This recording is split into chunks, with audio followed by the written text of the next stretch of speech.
Hello everyone, I warm welcome you all to the video lecture of Srimati Shantaben Haribhai Gajera, English Medium School. Today we are going to discuss about Standard 6th and our subject is Science. previous lectures में हमने first 2 chapters discuss किए, उसके relevant question answer है वो भी आपको provide किए गए टेस्ट के रूप में। और now we will start a new chapter named sorting materials in the groups. Sorting materials into the groups ये चैप्टर का मेन पर्पस है कि हम लोग अपने अराउंड में जो भी चीज़ वस्तु है, जो भी ऑब्जेक्ट्स है, उसको कैसे डिफ्रेंशिएट कर सके, उसके प्रॉपर्टी के बेसिस के ऊपर, उसके शेप के बेसिस के ऊपर। So this is the main purpose of this chapter. और ये चैप्टर का फर्स्ट टॉपिक है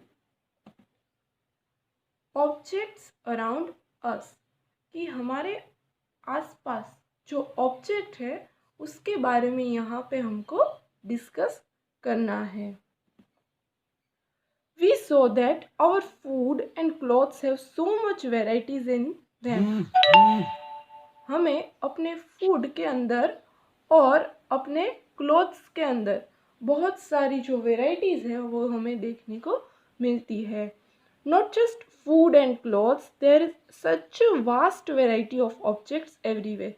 सिर्फ फूड में और क्लोथ के अंदर नहीं, कई चीज़ों के अंदर हमें वेराइटीज़ देखने को मिलती है।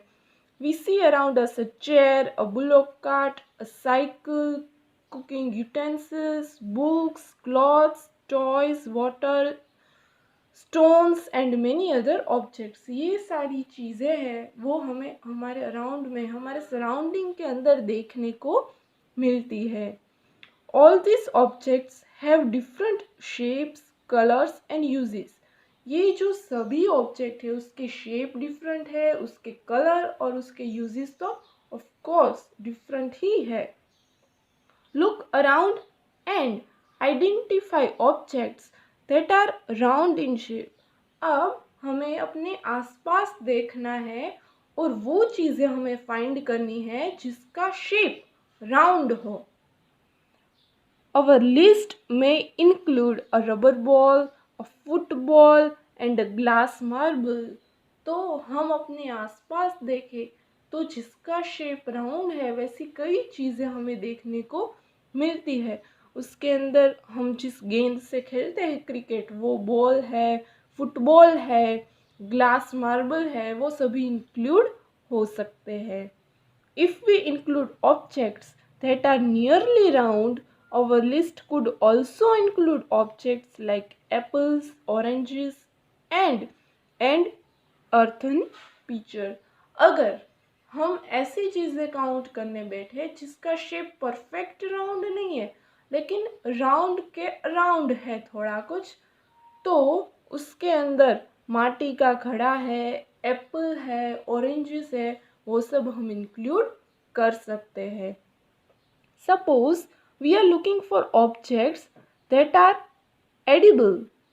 We might include all the items that we have listed in table.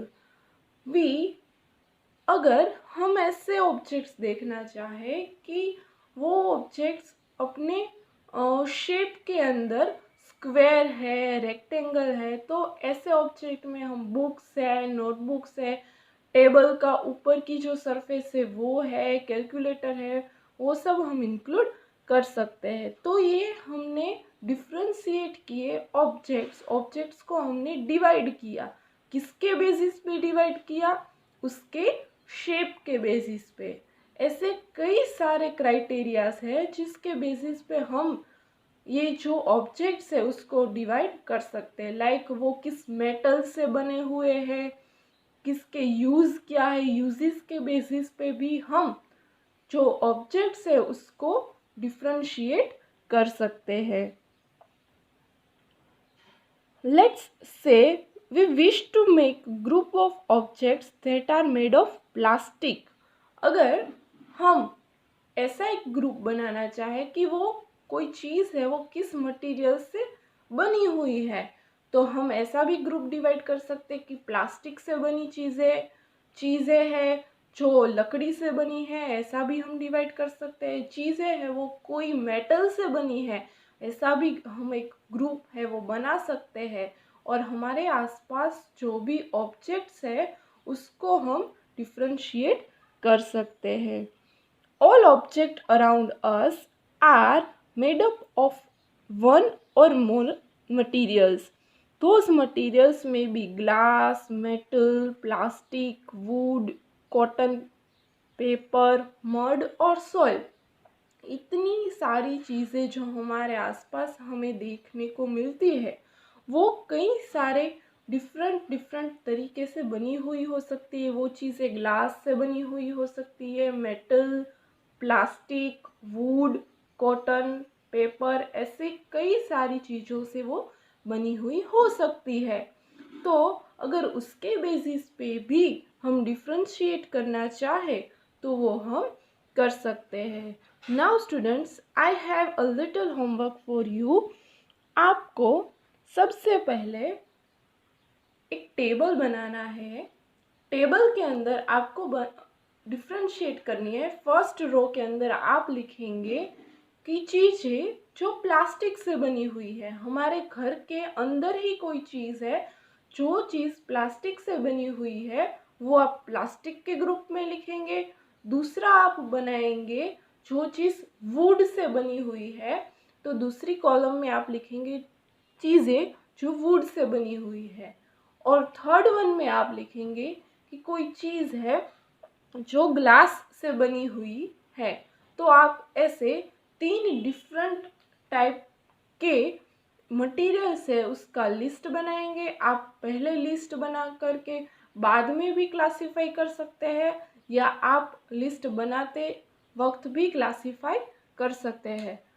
इतना होमवर्क आपको करना है ताकि आप आगे का जो चैप्टर का पोर्शन है वो अच्छे से समझ पाए। Next topic of this chapter we discuss in next video lecture. Till then, take care everyone.